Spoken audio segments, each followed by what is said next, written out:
The rain hammered my father's coffin like accusations I'd never get to make. Standing there in my best black suit, watching the preacher drone on about eternal rest and peaceful journeys, I kept my eyes on Tessa.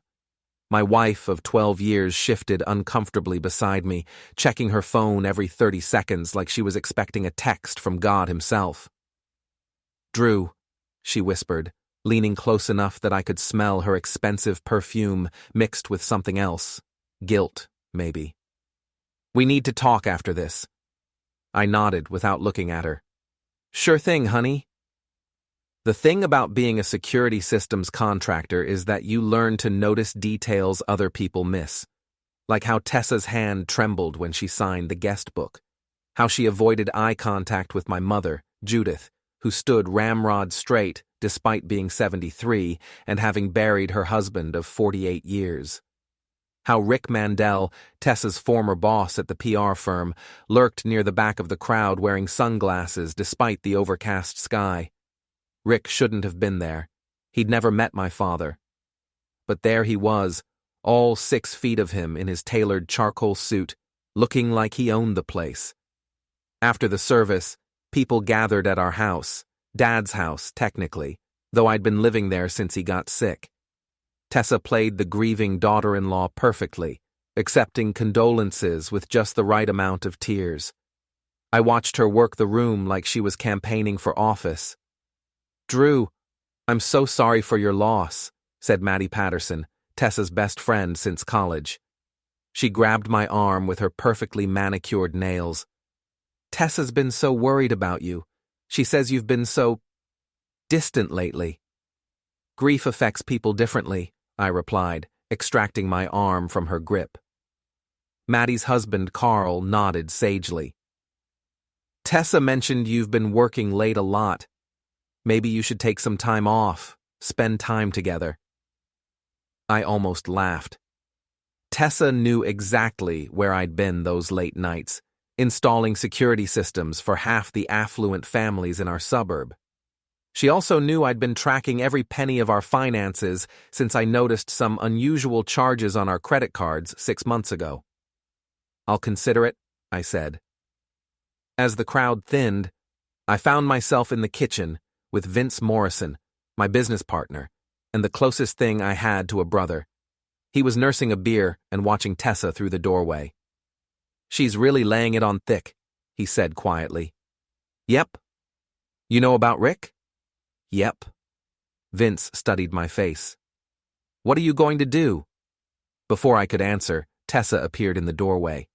Her mascara had run just enough to look authentic, and her voice carried that slight tremor she'd perfected for maximum sympathy. "Drew, honey, can we talk? Privately?" Vince took the hint and headed for the living room. Tessa closed the kitchen door behind him and turned to face me. The grieving widow act vanished like smoke. "I want a divorce," she said. I leaned against the counter, crossing my arms. "Okay," she blinked. "Okay, that's it? What did you expect? Tears? Begging?" "I expected you to act like a human being." Her voice sharpened. "I know you've been spying on me." "Spying is such an ugly word. I prefer staying informed." "You changed the passwords on our accounts." "My accounts. Check the paperwork." Tessa's face flushed. "Half of everything is mine. The house, your business, all of it. And after the way you've treated me, ignoring me, working all the time, never being here when I needed you—" "When you needed me," I interrupted. "Like when you needed me to work late so you could have your girls' nights with Rick." She went pale. "I don't know what you're talking about." "Sure you don't." I pushed off from the counter. "Here's what's going to happen, Tessa. You're going to pack your things and leave, tonight." "You can't throw me out of my own house." "Actually, I can. This was Dad's house. Still is, according to his will. Want to guess what the terms are for my inheritance?" Her mouth opened and closed, like a fish gasping for air. "The ironclad clause," I continued. "Dad's lawyer, Mr. Portman, explained it to me yesterday. Seems Dad was old-fashioned about marriage. The house, the business, everything. It all comes to me. but only if I'm married to someone who signed a very specific prenuptial agreement. Remember that stack of papers you signed before our wedding? The ones you didn't bother reading? Tessa's face went white. You're lying. Paragraph 12, subsection C. Any spouse who commits adultery forfeits all claims to marital assets. Dad made sure Mr. Portman included that little gem after what happened to his brother's marriage. You can't prove anything. I pulled out my phone and showed her a photo. Rick's BMW parked outside the Riverside Hotel last Tuesday at 2 in the afternoon. Another photo showed Tessa entering the same hotel 30 minutes later. I've got about 50 more where those came from, I said.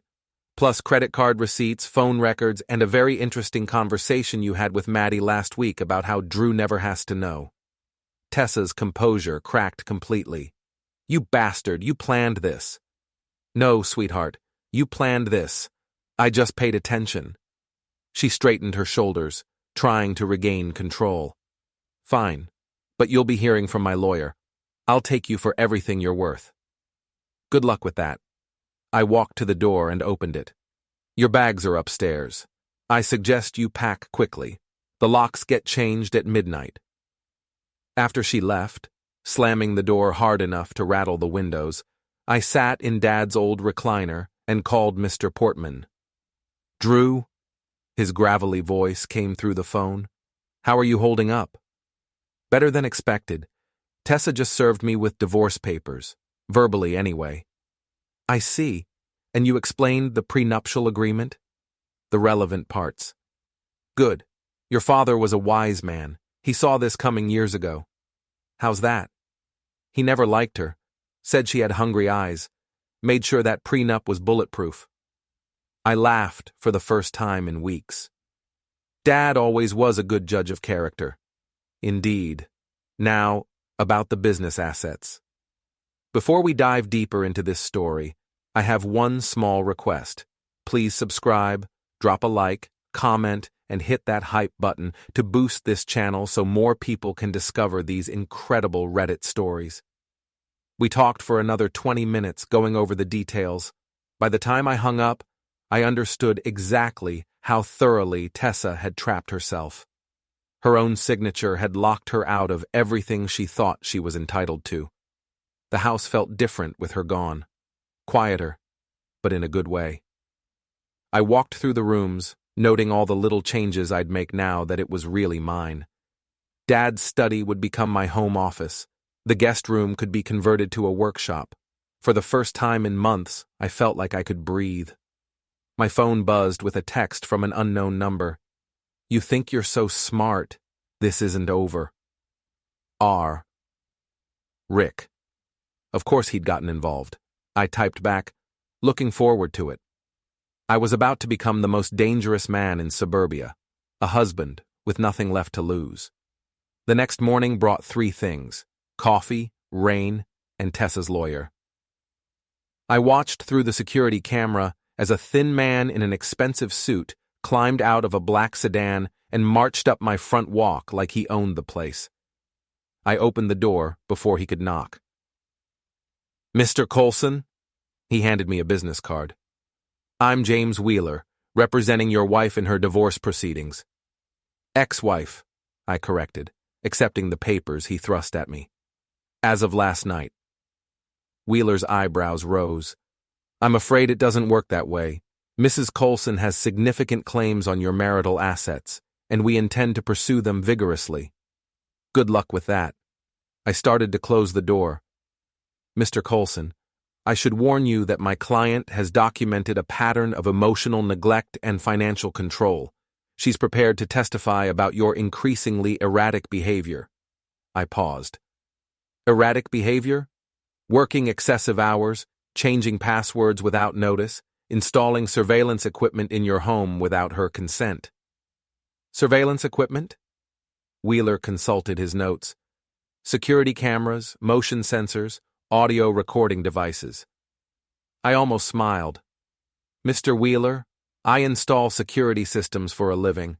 This house has been equipped with a comprehensive system for 3 years. Your client helped pick out the cameras.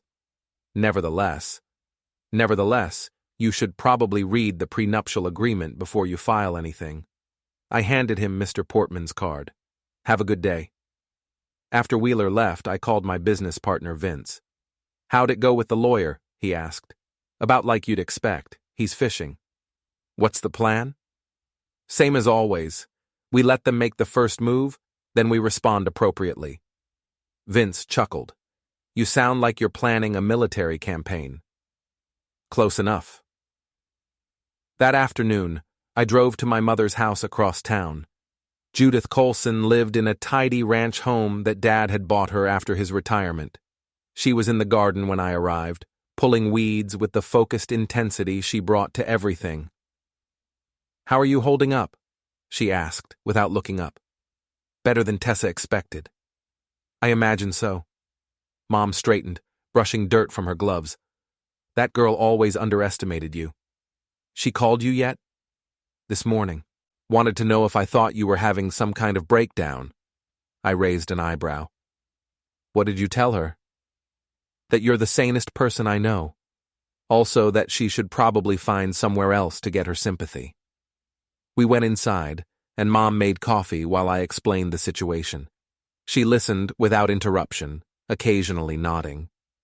Your father saw this coming, she said when I finished. So Mr. Portman mentioned. He never trusted her, said she looked at you like you were a lottery ticket. Why didn't you say anything? Mom shrugged. Would you have listened? She had a point. At 29, I'd been convinced I knew everything. Tessa had been beautiful, charming, and interested in me despite my blue-collar background. I'd thought I was lucky. What's your next move? Mom asked. Wait and see what they do. Tessa's not patient. She'll overplay her hand. I was right. That evening, my phone started buzzing with calls from mutual friends. Apparently, Tessa had spent the day making the rounds, sharing her version of events. According to her, I'd become controlling and paranoid, changing locks and monitoring her every move. She was the victim of an increasingly unstable husband who couldn't handle his father's passing. The calls followed a predictable pattern.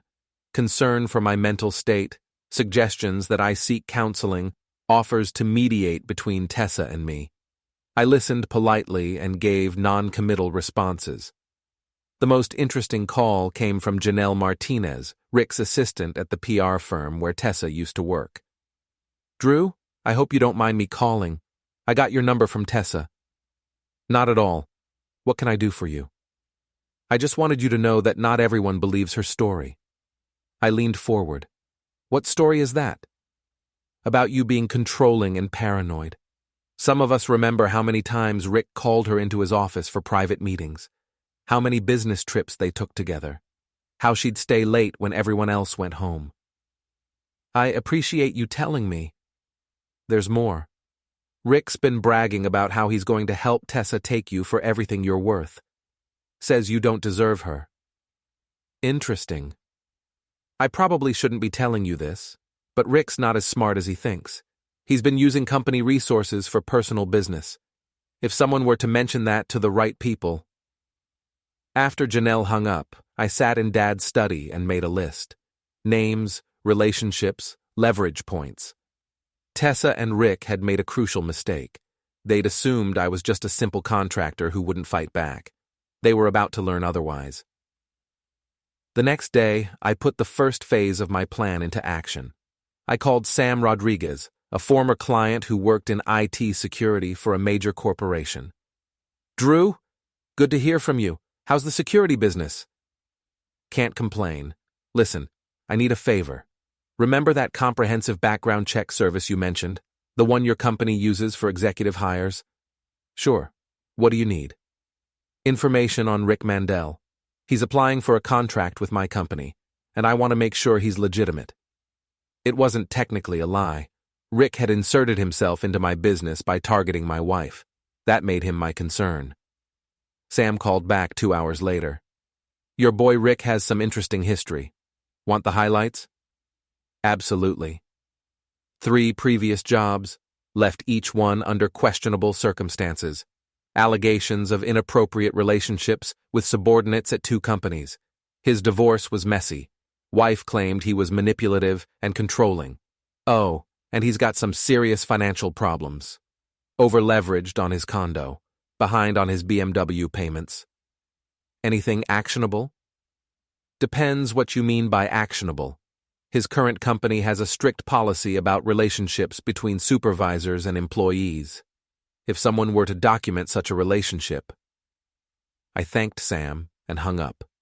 The pieces were falling into place. That evening, I drove to the Riverside Hotel, where Tessa and Rick had been meeting. The parking lot had excellent sight lines and no security cameras, which explained why they'd chosen it. I parked across the street and waited. At 7:30, Rick's BMW pulled into the lot. Tessa's Honda arrived 10 minutes later. I watched them embrace in the parking lot, then head inside together. My camera captured everything. They emerged 2 hours later, looking relaxed and satisfied. Rick walked Tessa to her car, kissed her goodbye, and headed back to his BMW. That's when I made my move. I walked across the parking lot and approached Rick as he was unlocking his car. "Evening, Rick." He spun around, startled. "Drew, what are you doing here?" "Funny thing about security work," I said conversationally. "You develop a talent for finding people." Rick's face flushed. "Look, I can explain." "No need. I know exactly what you've been doing. It's not what you think. It's exactly what I think." I stepped closer. "Here's what's going to happen. You're going to stay away from my wife. You're going to stop filling her head with fantasies about taking my assets.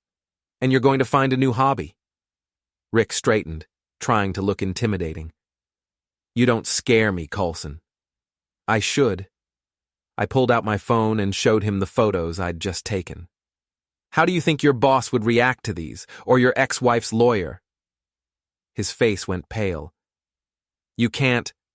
"I can. The question is whether I will." I pocketed the phone. "That depends entirely on your behavior going forward." Rick's hands shook as he fumbled with his car keys. "This isn't over."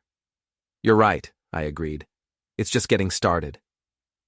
As I walked back to my truck, I felt something I hadn't experienced in months.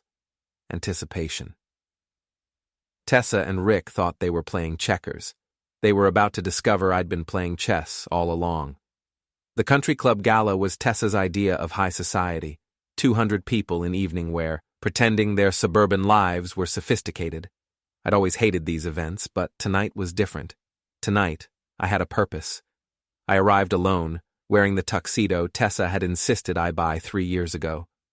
The ballroom sparkled with crystal chandeliers and carefully arranged flowers. I spotted Tessa immediately. She was holding court near the bar, wearing a red dress that probably cost more than most people's mortgage payments. Rick stood beside her, his hand possessively on her lower back. They looked like the perfect couple, which made what I was about to do even more satisfying. "Drew!" Miles Hartwell, the club manager, approached with a concerned expression. "I was so sorry to hear about your father, and about you and Tessa." "Thanks, Miles. These things happen. Still, it's good to see you out. Are you doing okay?" Better than expected. I accepted a glass of champagne from a passing waiter. "Actually, I'm looking forward to starting fresh." Miles nodded sympathetically and moved on to greet other guests. I made my way through the crowd, accepting condolences and deflecting questions about my marriage. Everyone wanted details, but I kept my responses vague and dignified. At 9 o'clock, the evening's entertainment began. The club president gave a speech about community values and supporting local charities. I barely listened. I was watching the entrance, waiting for my guest to arrive. She appeared right on schedule, Mara Kellerman, Rick's ex-wife. I'd tracked her down through public records and called her yesterday with an interesting proposition. Mara was a striking woman in her early 40s, with silver-streaked hair and the kind of confidence that comes from surviving a messy divorce. She spotted me across the room and nodded slightly. Phase 1 was in motion. I excused myself from a conversation about property taxes and made my way toward Tessa's group. She saw me coming and stiffened. "Drew, she said coolly. I'm surprised to see you here. Wouldn't miss it. This was always one of Dad's favorite events. Rick shifted uncomfortably, but said nothing. Maddie Patterson and her husband Carl flanked Tessa like bodyguards, their expressions hostile. How are you holding up? Asked Carol Henderson, one of Tessa's tennis partners. This must be such a difficult time. I'm managing, I replied. Actually, I've been reconnecting with old friends. Speaking of which, I turned as Mara approached our group. She looked stunning in a black cocktail dress, her smile sharp as a blade. Rick, she said sweetly, what a pleasant surprise. Rick's face went white. Mara, what are you doing here? I'm Drew's guest. We have so much to talk about. The temperature around our little circle dropped about 20 degrees. Tessa looked confused, but Maddie's eyes narrowed with suspicion. I don't believe we've met, Tessa said, extending her hand. I'm Tessa Colson. Mara Kellerman, Rick's ex-wife. Tessa's smile faltered. Oh. Yes, oh. Mara's voice carried just enough volume to attract attention from nearby groups. I was just telling Drew about Rick's interesting habits, his tendency to target vulnerable women, particularly those in unhappy marriages. Rick grabbed Mara's arm. That's enough. Don't touch me. Mara's voice cut through the ambient chatter like a whip. You lost that right when you emptied our joint account to pay for your girlfriend's vacation. The conversations around us stopped. People turned to stare. This was exactly what I'd hoped for. Mara, please, Rick said desperately. Not here. Why not here? These people should know what kind of man you are. She turned to Tessa, whose face had gone pale. Has he told you about the others? The secretary in Atlanta? The marketing director in Phoenix? You're not special, honey. You're just convenient. Tessa looked like she'd been slapped. I don't know what you're talking about. Of course you don't. Rick's very good at making women feel like they're the exception, like they're worth destroying their marriages for. Mara's smile was razor sharp. How's that working out for you? The crowd had grown larger. I recognized several prominent families, local business owners, and social media influencers. By tomorrow, this confrontation would be the talk of the entire suburb. Rick tried to salvage the situation. Mara's obviously had too much to drink. She's been struggling since our divorce. Struggling? Mara laughed. I've never been happier. It's amazing how liberating it is to be rid of a manipulative parasite. She turned to address the crowd that had gathered around us. Ladies, a word of advice. If a man tells you his wife doesn't understand him, if he says he's leaving her for you, if he makes you feel like you're special enough to justify betraying your vows, run. Trust me on this. With that, she walked away, leaving Rick and Tessa standing in a circle of shocked silence. The crowd began to disperse, but I could hear the whispers starting. By the end of the evening, everyone would know about Rick and Tessa's affair.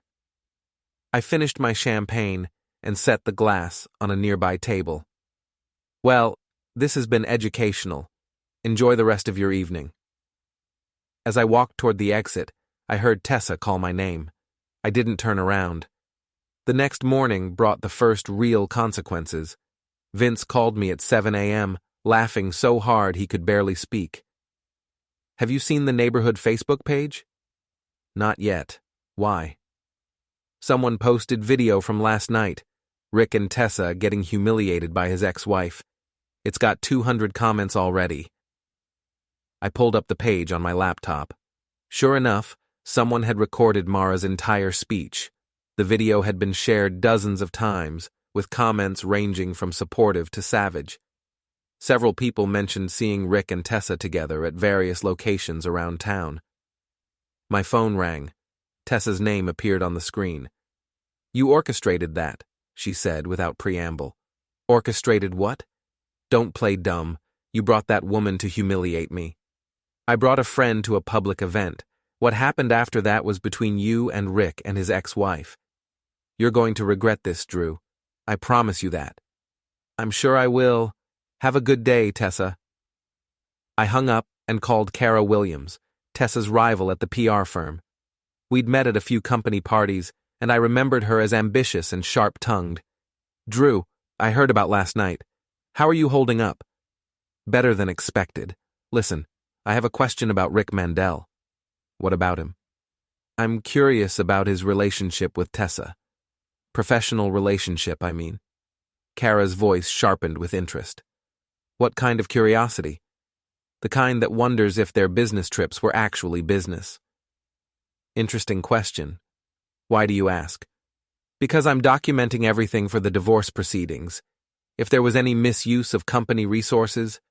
"I'll make some calls," Kara said. "This could be very interesting indeed." She called back 2 hours later. "You're going to love this. Rick's been charging personal expenses to the company account. Hotels, restaurants, even jewelry. And get this, he claimed Tessa as a consultant on 3 projects she never worked on." "That sounds like fraud." "It is fraud. I'm setting up a meeting with the senior partners this afternoon." By evening, Rick's professional life was in shambles. The PR firm had suspended him pending an investigation. Word spread quickly through the local business community. Rick Mandell was toxic. But I wasn't finished. That night, I drove to Rick's luxury condo complex and parked across the street. His BMW sat in its assigned space, gleaming under the parking lot lights.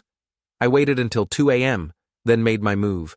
The key I'd had made from the impression in the hotel parking lot worked perfectly. I slipped inside Rick's BMW and left a small gift on the driver's seat. A framed photo of him and Tessa kissing with a note attached. "Property of Drew Colson. Thanks for the memories."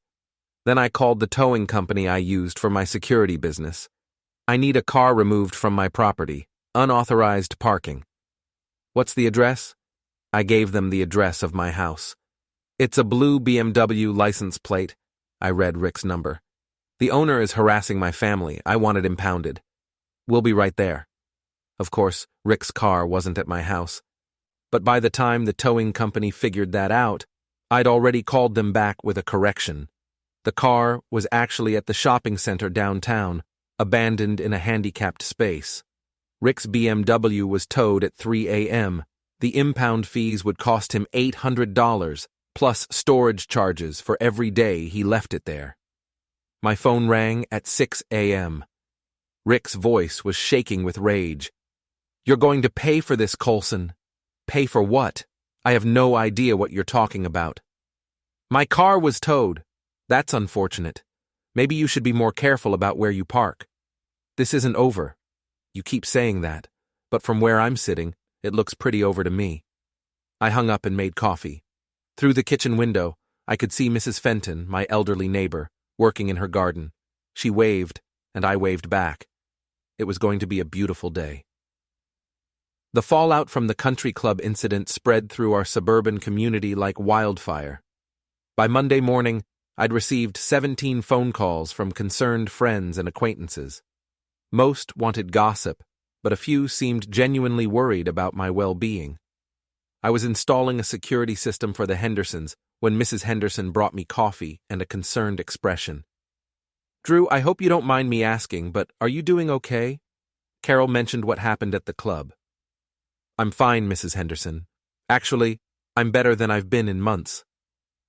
It's just that Tessa called Carol yesterday. She seemed very upset, said you were acting strangely." I paused in my work, setting down my drill. "Strangely, how?" "She mentioned that you'd been following her, taking pictures. She's worried you might be having some kind of breakdown." I almost laughed.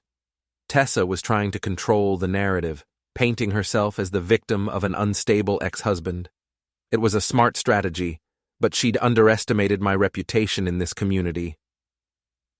"Mrs. Henderson, I've been installing security systems for half the families in this neighborhood for 5 years. Do I seem unstable to you?" She studied my face, then shook her head. "No, dear. You seem like the same reliable young man who's always done excellent work for us." "Thank you. I appreciate that." After I finished the installation, I drove to my mother's house. Judith was in the kitchen, reading a newspaper and drinking tea. "How's the war going?" she asked without looking up. "Better than expected. Tessa's trying to convince people I'm having a breakdown." "And are they buying it?" "Some are. The ones who don't know me well." Mom folded her newspaper and fixed me with a steady gaze. "Your father dealt with something similar when his brother went through his divorce. Gerald's wife tried to turn the whole family against him." "What happened?" "Your father documented everything. Every lie, every manipulation, every attempt to poison people against Gerald. When it all came out in court, she looked like exactly what she was, a vindictive woman who'd rather destroy her husband than accept responsibility for her own choices." I nodded. "I'm documenting everything." "Good. But be careful, Drew. Desperate people do desperate things." That afternoon, I received an unexpected visitor. James Wheeler, Tessa's lawyer, stood on my front porch looking less confident than during our first meeting. "Mr. Coulson, I'd like to discuss a settlement." "I'm listening." "My client is willing to forego her claims on the house in exchange for 50% of your business assets and ongoing spousal support." "Generous of her. What's my counteroffer?" Wheeler consulted his notes. "I'm afraid I don't understand." "My counteroffer is this. Tessa gets nothing. Zero. She signed a prenuptial agreement that specifically bars her from any assets in case of adultery. She committed adultery. End of discussion." "Mr. Coulson, proving adultery in court can be difficult and expensive." I handed him a manila envelope. "Photographs, hotel receipts, witness statements, and phone records. Your client has been having an affair with Rick Mandell for at least 8 months." Wheeler opened the envelope and flipped through the contents. His face grew paler with each page. "Where did you get these?" "I'm a security contractor. Gathering evidence is part of my job. Some of these methods might not be admissible. All perfectly legal. Public places, my own property, information freely given by witnesses." I smiled. "Your client made this easy for me." Wheeler closed the envelope. "I'll need to discuss this with Mrs. Coulson." "You do that. But the offer doesn't change. She gets nothing."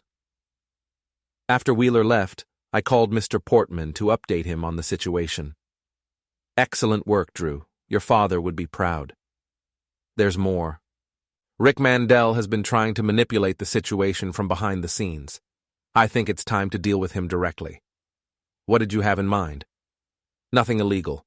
Just a reminder that actions have consequences." That evening, I put the next phase of my plan into motion. I'd learned that Rick had a standing reservation at Romano's, an upscale Italian restaurant downtown, every Thursday night. He used it to impress clients and dates. I arrived at Romano's at 7 p.m. and requested a table with a view of the entrance. Rick arrived 30 minutes later with a blonde woman I didn't recognize, probably his next target. I waited until they'd ordered wine, then approached their table. "Rick!" What a coincidence. He looked up, his face darkening when he saw me. "Coulson, what do you want?" "Just wanted to thank you." "Thank me?"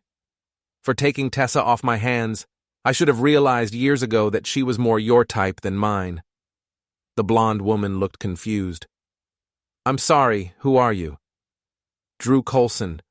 Rick's been having an affair with my wife. Well, ex-wife now." Rick stood up abruptly, knocking over his wine glass. "You have no right to thank you?" "I think I do. Tessa always wanted a man who'd appreciate her ambitions. You two deserve each other." I turned to the blonde woman, who was staring at Rick with dawning understanding. "You might want to ask him about his ex-wife, Mara. She had some interesting insights about his character." I left them there, Rick frantically trying to explain while his date gathered her purse. Another relationship destroyed, another piece of Rick's carefully constructed image crumbling. The next morning brought unexpected news. Janelle Martinez called with an update on Rick's situation at the PR firm. "They fired him," she said, without preamble. "When?" "Yesterday afternoon. The partners found evidence of expense account fraud going back 2 years. They're considering pressing charges." What about Tessa? That's the interesting part. They offered her Rick's position. I sat up straighter. She took it? She turned it down, said she couldn't work somewhere that had treated Rick so badly. I almost felt sorry for Tessa. Almost. She'd chosen loyalty to Rick over her own career prospects. It was a decision she'd regret. That afternoon, I received a call from an unknown number. Drew, this is Maddie Patterson, Tessa's best friend. This should be interesting. Hello, Maddie. What can I do for you? I think we should talk about Tessa. What about her? Can we meet somewhere private? There are things you should know. We agreed to meet at a coffee shop across town. Maddie was already there when I arrived, looking nervous and guilty. Thank you for coming, she said as I sat down. What's this about, Maddie? She fidgeted with her coffee cup. I've been thinking about everything that's happened. The divorce, the affair, all of it. And I think you should know that I tried to warn Tessa months ago when I first suspected something was going on with Rick. What did you tell her? That she was playing with fire, that Rick had a reputation, that she was going to destroy her marriage for a man who didn't really care about her. What did she say? Maddie's voice dropped to a whisper. She said you were boring, that you took her for granted, that Rick made her feel alive again. I see. But that's not why I called you. Maddie leaned forward. There's something else. Something Tessa doesn't know. I'm listening. Rick's been calling me. Ever since the country club incident. He wants me to spy on Tessa, report back to him about what she's planning. This was interesting. What kind of information? Her legal strategy, her finances, her emotional state. He's trying to distance himself from her now that his career is ruined. Are you going to do it? Maddie shook her head. I may have enabled Tessa's affair, but I won't help Rick abandon her. She's my friend, even if she's made terrible choices. I studied Maddie's face. She seemed genuine, but I'd learned not to trust anyone completely. Why are you telling me this? Because I think you deserve to know what kind of man you're dealing with. Rick doesn't care about Tessa. He never did. She was just convenient. And now she's not. Exactly. I thanked Maddie and left the coffee shop with a new understanding of the situation. Rick was cutting his losses, preparing to throw Tessa under the bus to save himself. It was exactly what I'd expected from him. That evening I called Tessa. What do you want, Drew? To make you an offer. I'm listening. Walk away. Now. Take whatever personal belongings you want from the house, sign the divorce papers, and disappear. I'll give you $10,000 cash and forget this whole thing ever happened. There was a long pause. That's your offer? That's my offer. Go to hell. She hung up. I'd expected as much, but I wanted the offer on record. When this was all over, no one could say I hadn't tried to be reasonable. The next morning brought the final revelation. Mr. Portman called with news about the prenuptial agreement. Drew, I've been reviewing the documents, and there's something I need to tell you about the ironclad clause. What about it? It's even more comprehensive than I initially explained. Your father didn't just protect your assets from an unfaithful spouse. He protected them from any spouse who violated the core principles of the marriage. What does that mean? It means that Tessa's attempts to manipulate the legal system, her efforts to turn your friends and family against you, her collaboration with Rick to undermine your business, all of it constitutes a breach of the agreement. So she's not just barred from your assets because of the adultery. She's barred from them because she's actively worked to harm you. The prenup includes specific language about spouses who engage in malicious behavior. I felt a cold smile spread across my face. Dad really thought of everything. Your father was a thorough man. He wanted to make sure you were protected from exactly this kind of situation. After I hung up, I sat in Dad's study and thought about the irony of it all. Tessa had signed her own financial destruction 12 years ago, never bothering to read the documents that would ultimately destroy her. My phone buzzed with a text from Rick. This isn't over, Coulson.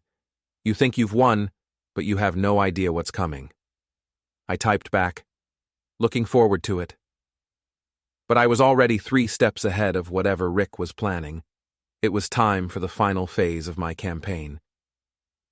The breaking point came on a Tuesday morning in November. I was reviewing security plans for a new client when my phone rang.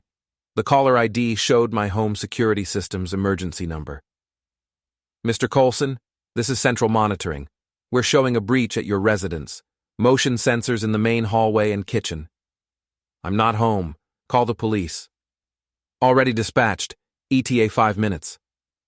I dropped everything and raced home, arriving just as 2 patrol cars pulled into my driveway. Officer Martinez, whom I knew from previous security consultations, met me at the front door. "What's the situation?" I asked. "Someone broke in through the back door. Looks like they were searching for something." We walked through the house together. Drawers had been pulled open, papers scattered, but nothing seemed to be missing. The intruder had been looking for something specific. "Any idea who might have done this?" Martinez asked. "I have a pretty good idea." The security footage told the story. At 10:15 a.m., while I was at my client meeting, Tessa had used her old key to enter through the front door. When she discovered I'd changed the locks, she'd gone around back and forced open the kitchen door. The cameras showed her moving through the house systematically, searching through my desk, filing cabinets, and personal belongings. She'd spent nearly an hour inside, clearly looking for something she could use against me in the divorce proceedings. "I want to press charges," I told Officer Martinez. "Breaking and entering criminal trespass. We'll need you to come down to the station and file a formal complaint." An hour later, Tessa was in custody. Her mugshot would be public record, available to anyone who cared to look. The woman who'd spent months painting me as unstable and controlling had just committed a felony. But I wasn't finished. While Tessa sat in a holding cell, I put the final phase of my plan into motion. I'd learned that Rick was scheduled to speak at a downtown business breakfast the next morning. The topic was building professional relationships in a digital age. The irony was too perfect to ignore. I arrived at the hotel conference room early and took a seat in the back. About 50 local business owners filled the room, including several people I recognized from the country club. Rick took the podium at 8 a.m. sharp, looking confident despite everything that had happened. "Good morning, everyone. I'm excited to talk about the importance of trust and integrity in professional relationships." I almost choked on my coffee. Rick launched into his presentation, discussing the value of authentic connections and ethical business practices. He was smooth, professional, and completely shameless. During the question and answer session, I raised my hand. "Yes, you in the back?" I stood up. "Rick, I have a question about professional ethics. What's your opinion on supervisors who have inappropriate relationships with their employees?" Rick's face went pale, but he maintained his composure. "That's obviously unacceptable behavior that undermines workplace trust. What about using company resources for personal expenses? Charging personal trips to business accounts?" Equally inappropriate. Interesting perspective. I pulled out my phone. "Because I have documentation showing that you did both of those things at your previous position." The room went silent. Rick gripped the podium, his knuckles white. "I don't know who you are, but Drew Coulson, you've been having an affair with my wife." The audience turned to stare at me, then back at Rick. Someone in the front row pulled out their phone and started recording. "This is neither the time nor the place," Rick began. "Actually, it's the perfect time and place.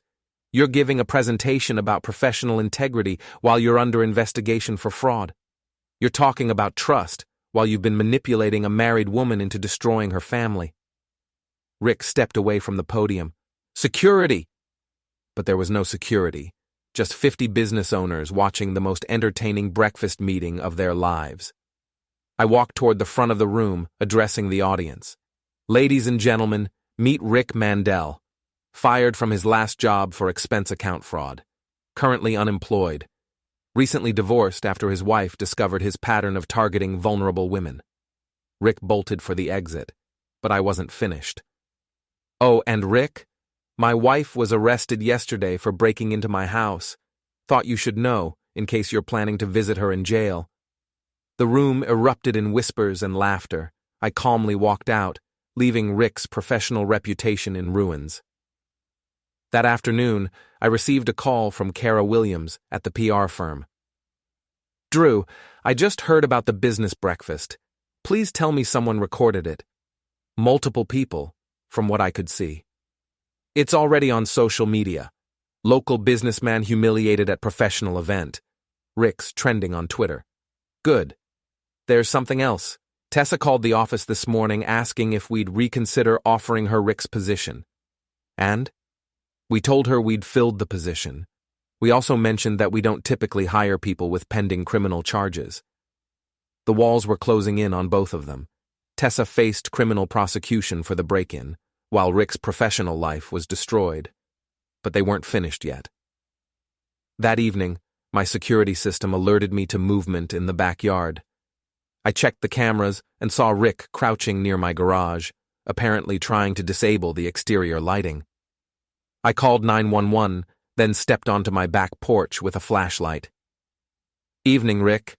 Beautiful night for a stroll. He straightened up, caught in the beam of my flashlight like a deer in headlights. I wasn't doing anything.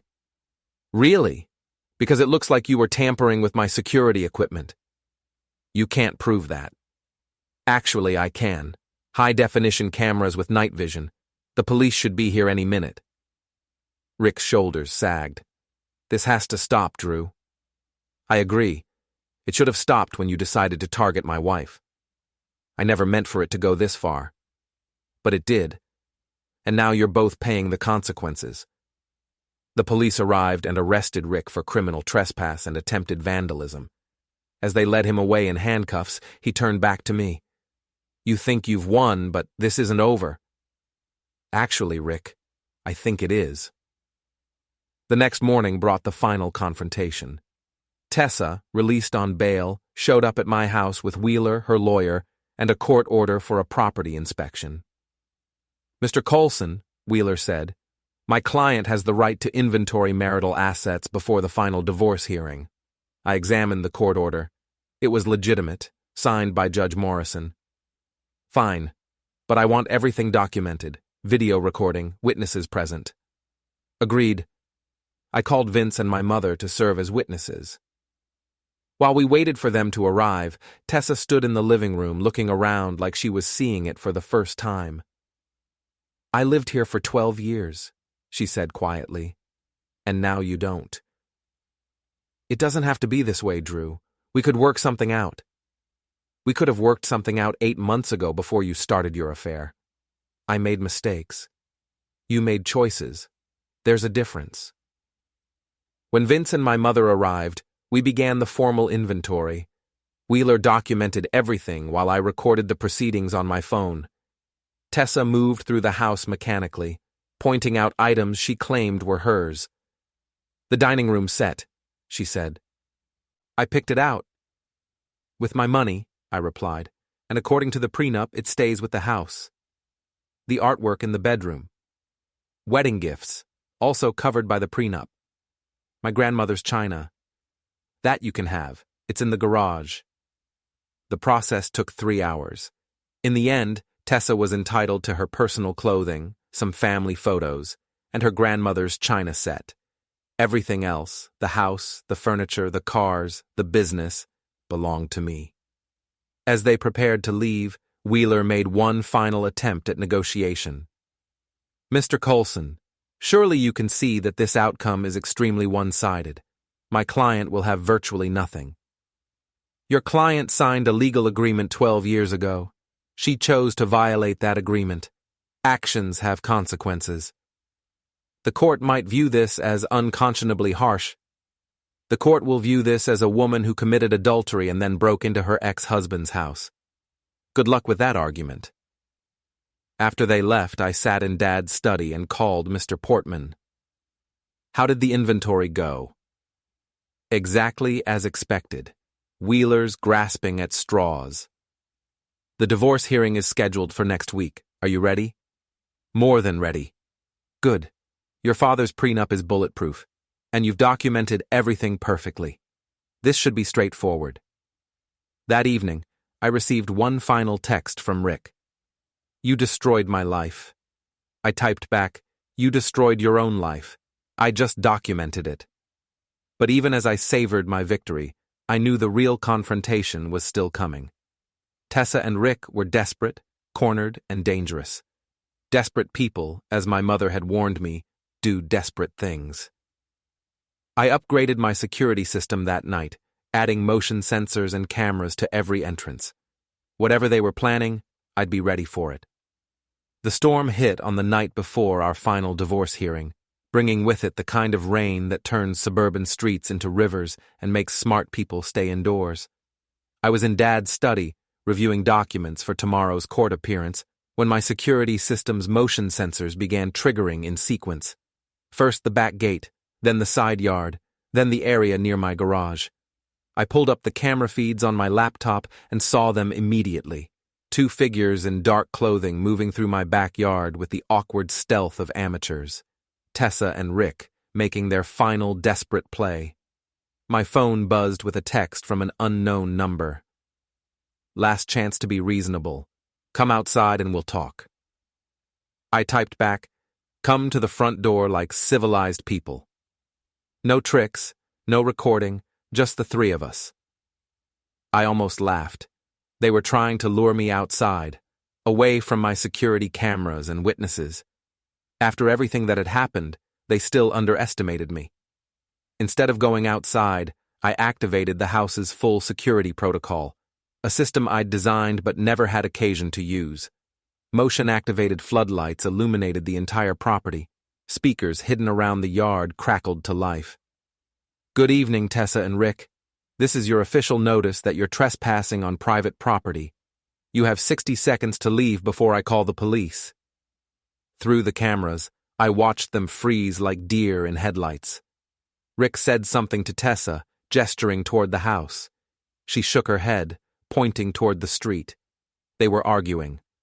My phone rang. Tessa's number.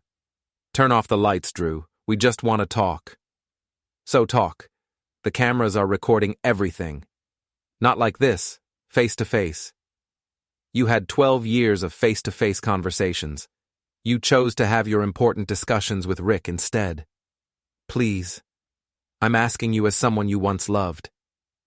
The word loved hit me unexpectedly. There had been love once.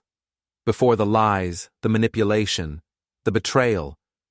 Before I learned that the woman I'd married saw me as nothing more than a stepping stone to a better life. I did love you, I said. That's what makes this so much worse. Through the window, I could see Rick approaching the front porch. He was carrying something in his hand, a crowbar. Tessa, your boyfriend's about to commit another felony. You might want to stop him. Rick, no! I heard her shout. But Rick was beyond listening. He raised the crowbar and brought it down on my front door, splintering the wood around the deadbolt. The security system's alarm began wailing, a sound loud enough to wake the entire neighborhood. I was already dialing 911 when Rick kicked the door open and stepped inside. 911, what's your emergency? Home invasion in progress. 2 suspects, both known to me. I have them on camera. Units are dispatched. Are you in immediate danger? Not yet, but that could change. Rick stood in my entryway, soaking wet and breathing hard. The crowbar dangled from his right hand. Where are you, Coulson? Right here. I stepped into view at the top of the stairs, staying well out of his reach. Nice night for a break-in. Come down here. We need to settle this.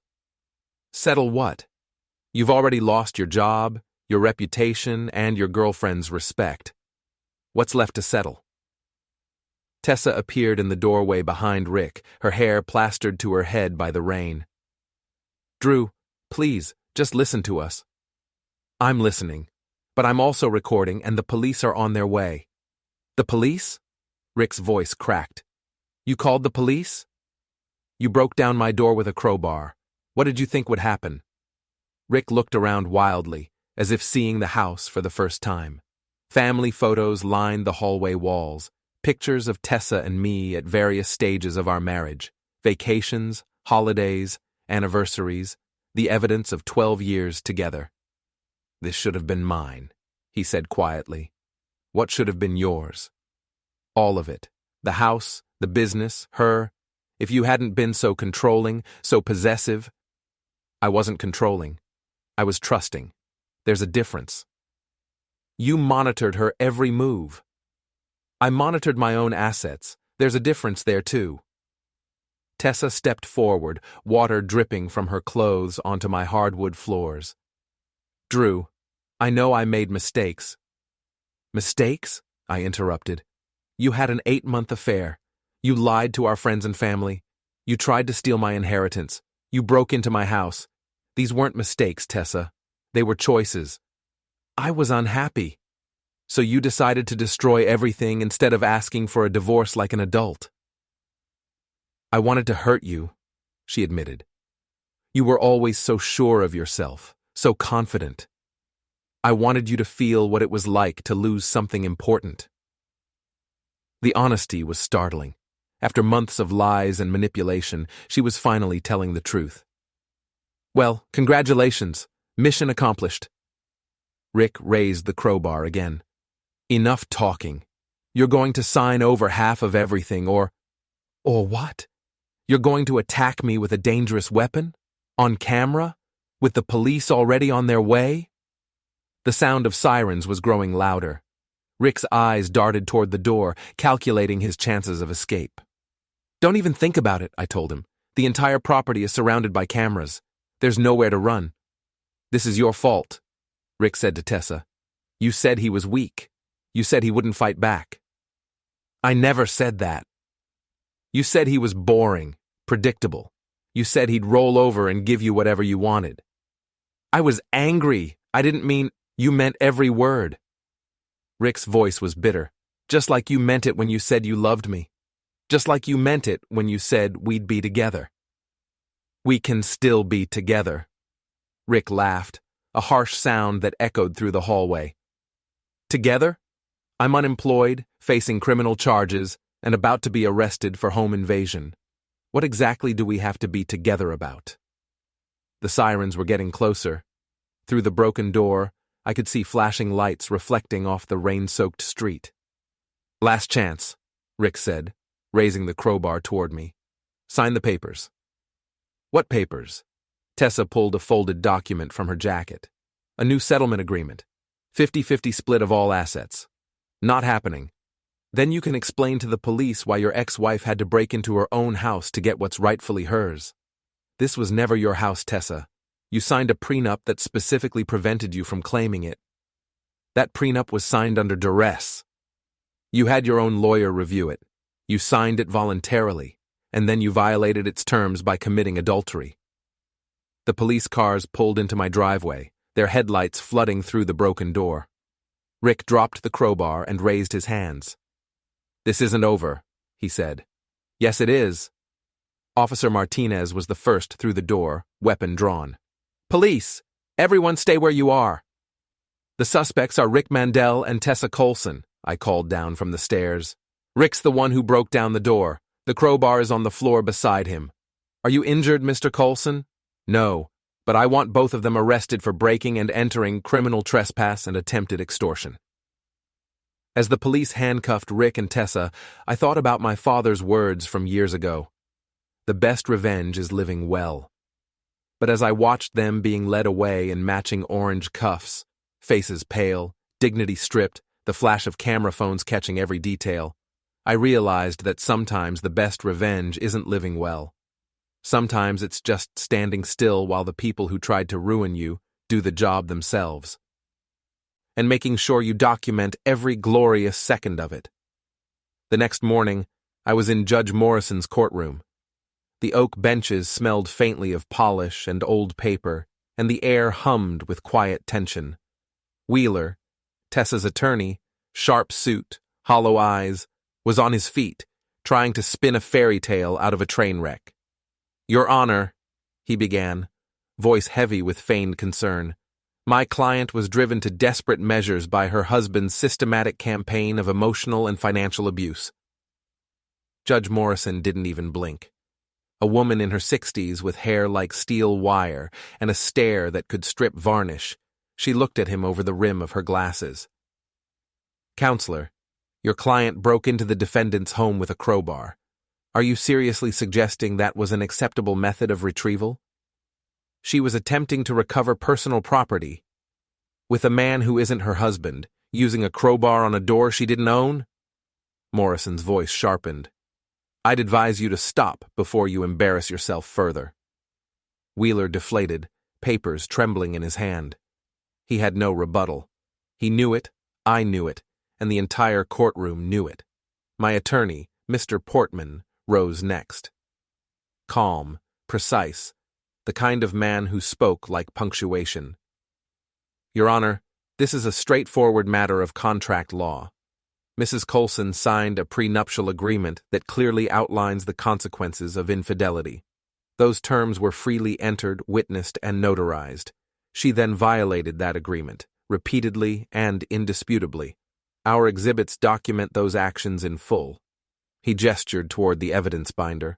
Photographs, bank records, emails, hotel receipts, the paper trail of betrayal. Tessa couldn't even look at it.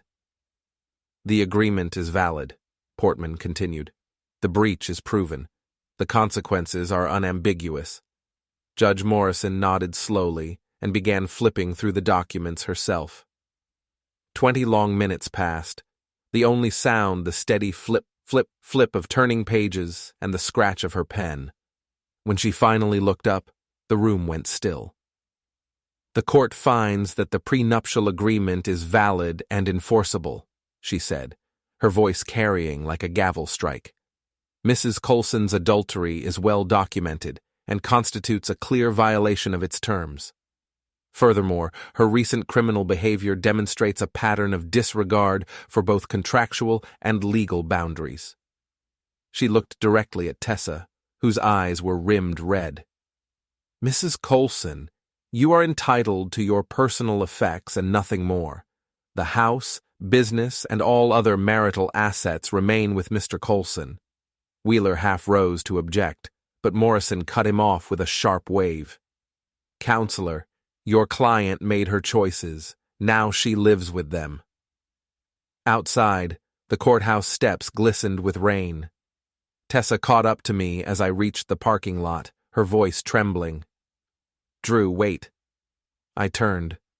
The woman standing there looked nothing like the one who'd walked out on me months ago. Her perfect posture was gone.